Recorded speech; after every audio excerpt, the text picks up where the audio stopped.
Hello friends, સ્વાગત છે તમારું પાયલ્સ કિચન રેસીપીમાં। તો આજે હું તમારી સાથે શેર કરીશ દિવાળી સ્પેશિયલ મીઠા ઘૂઘરાની રેસીપી। તો ચાલો રેસીપી શરૂ કરીએ। ઘૂઘરાની અંદરનું સ્ટફિંગ બનાવવા માટે ધીમા ગેસની આંચ ઉપર મેં કઢાઈ રાખેલી છે, તેમાં અડધી ચમચી આપણે ઘી એડ કરી દઈશું। અહીંયા મેં લીધેલા છે 6-7 નંગ કાજુ અને 6-7 નંગ બદામ, તેને અડધા અડધા ભાગમાં ડિવાઈડ કરી નાખેલા છે, તો તેને આપણે રોસ્ટ કરી લેશું। વધુ પડતા તેને આપણે રોસ્ટ નથી કરવાના, સેજ એવા રોસ્ટ કરવાના છે। ઘીમાં રોસ્ટ કરવાથી તેનો સ્વાદ સરસ રીતે આવે છે।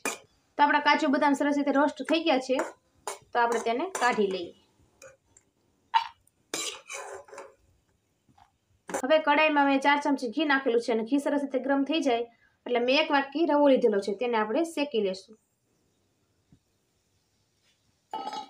ગેસની ફ્લેમ સાવ ધીમી જ રાખવાની છે અને રવો સરસ રીતે આપણે શેકી લેવાનો છે। રવો સેજ એવો ગોલ્ડન બ્રાઉન કલરનો થાય ને ત્યાં સુધી આપણે તેને શેકવાનો છે। તો આપણો રવો સેજ એવો ગોલ્ડન બ્રાઉન કલરનો થઈ ગયો છે અને સારી રીતે શેકાઈ ગયો છે, તો આપણે તેને વાટકીમાં કાઢી લેશું। હવે અહીંયા 1 વાટકી મેં માવો લીધેલો છે, તેને પણ આપણે કઢાઈમાં નાખી દઈએ અને સારી રીતે મેલ્ટ કરી લઈએ। ગેસની ફ્લેમ સાવ ધીમી જ રાખવાની છે અને સેજ એવો આપણે મેલ્ટ કરી લઈએ તેને।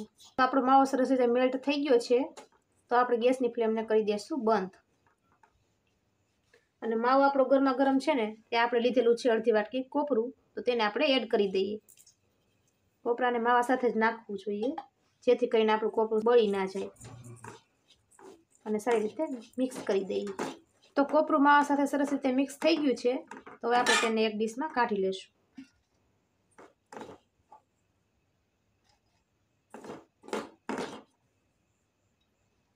હવે ઘૂઘરાની અંદરનું સ્ટફિંગ બનાવવા માટે શેકેલા રવાને અને માવાને એક તપેલીમાં એડ કરી દેશું।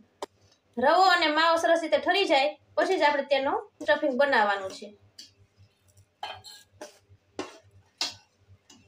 હવે રોસ્ટ કરેલા કાજુ બદામને મેં અધકચરા ગ્રાઇન્ડ કરી લીધેલા છે, તેને પણ આપણે એડ કરી દેશું અને અહીંયા મેં લીધેલી છે 1 વાટકી દળેલી ખાંડ, તેને પણ આપણે એડ કરી દેશું અને થોડી ખાંડ આપણે રાખશું 2 ચમચી આગળ આપણે યુઝ કરવા માટે। હવે સારી રીતે આપણે બધું મિક્સ કરી દેશું। રવો અને માવો સરસ રીતે ઠરી જાય પછી જ આપણે તેમાં ખાંડ એડ કરવાની છે, જેથી કરીને આપણી ખાંડ ઓગળે નહીં અને સ્ટફિંગ બ્રાઉન કલરનું ના થઈ જાય।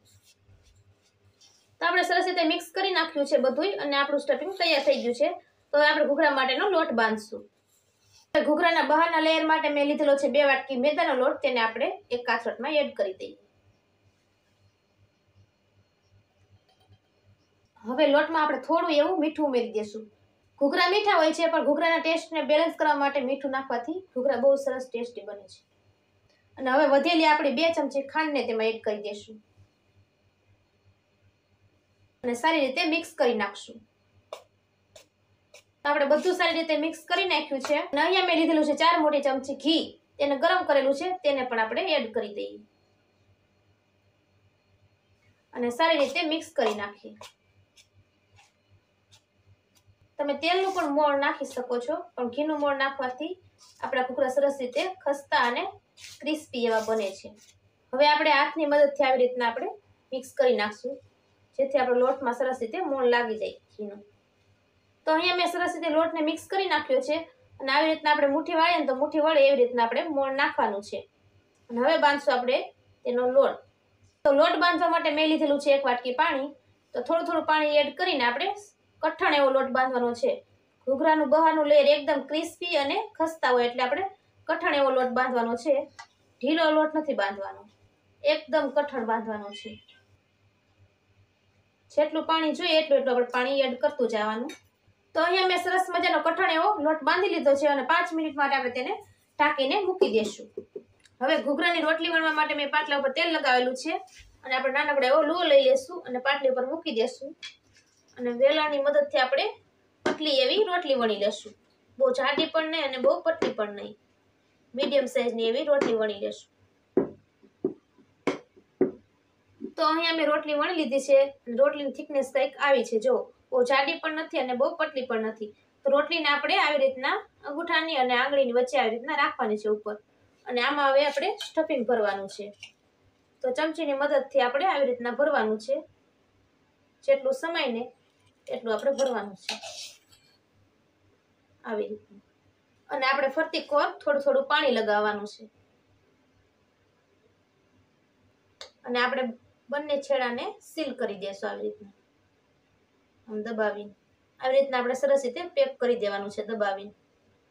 હવે કરવાની છે આપણે તેની કાંગરી. તો કાંગરી કરવા માટે અંગૂઠાની અને આંગળીની વચ્ચે આપણે આ એક છેડો લઈને પ્રેસ કરીને ખેંચવાનો અને આવી રીતના ફોલ્ડ કરવાનો અને ઉપરની બાજુ આ છેડાને આમ ખેંચવાનો અને એને પણ ફોલ્ડ કરી દેવાનું. આવી રીતના ખેંચતું જવાનું અને આવી રીતના ફોલ્ડ કરતું જવાનું આવી રીતના. અને પછીના છેડાને આપણે આવી રીતના આમ દબાવી દેવાનું. થઈ ગયું ને આપણે સરસ મજાની કાંગરી. તો આવી રીતના આપણે બધા જ ઘૂઘરાને બનાવી નાખીએ. તો અહીંયા મેં બધા જ ઘૂઘરાને બનાવી નાખ્યા છે અને હવે આપણે તેને તેલમાં તળવાના છે. ઘૂઘરા તળવા માટે મેં મીડિયમ ગેસની ફ્લેમ ઉપર તેલ ગરમ કરવા મૂકેલું છે અને તેલમાં આપણે થોડોક લોટનો ટુકડો નાખીને જોઈએ કે આપણું તેલ કેવું આવ્યું છે. તો તમે જોઈ શકો છો ધીમે ધીમે કરતાં આપણો લોટનો ટુકડો ઉપર આવી ગયો છે. તો આપણે ઘૂઘરા તળવા માટે આપણું તેલ પરફેક્ટ આવી ગયું છે. તો આપણે હવે ઘૂઘરા તળવાનું શરૂ કરશું. તો આપણે જેટલા સમય એટલે આપણે ઘૂઘરા એમાં એડ કરી દઈએ થોડા થોડા. અને ગેસની ફ્લેમ આપણે સાવ એટલે સાવ ધીમી રાખવાની છે. ઘૂઘરાને આપણે હલાવવાના નથી, એની રીતે ઉપર આવી જાય ને પછી જ આપણે તેને હલાવવાના છે. આપણા ઘૂઘરા ધીરે ધીરે કરતા ઉપર આવી ગયા છે તો આપણે આવી રીતના તેને હલાવી નાખીએ, બંને બાજુ ફેરવતા જઈએ અને ક્રિસ્પી અને ગોલ્ડન બ્રાઉન કલરના થાય ત્યાં સુધી આપણે તેને તળવાના છે. 10 થી 12 મિનિટ જેવું થયું છે ને આપણે ઘૂઘરા સરસ રીતે તળાઈ ગયા છે અને તેનો કલર પણ ચેન્જ થઈ ગયો છે ગોલ્ડન બ્રાઉન કલરનો. તો આપણે તેને એક પ્લેટમાં કાઢી લેશું.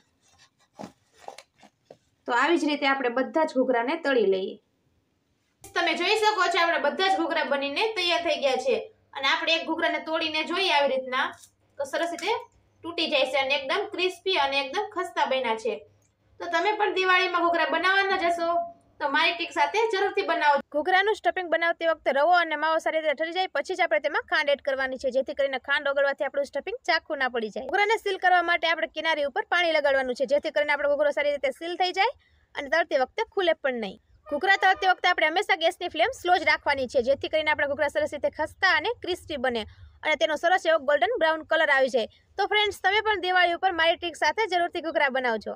તો ફ્રેન્ડ્સ તમને આજનો મારો વિડીયો પસંદ આવ્યો હોય તો કમેન્ટ સેક્શનમાં જરૂરથી કહેજો અને મારા વિડીયોને લાઇક અને તમારા ગ્રુપમાં શેર કરજો અને મારી ચેનલ પાયલ્સ કિચન રેસીપીને સબસ્ક્રાઇબ કરજો અને બેલ આઇકન દબાવવાનું ભૂલતા નહીં જેથી કરીને નવી નવી રેસીપીના નોટિફિકેશન તમને મળતા રહે. તો ફરી મળશું નવી રેસીપી સાથે.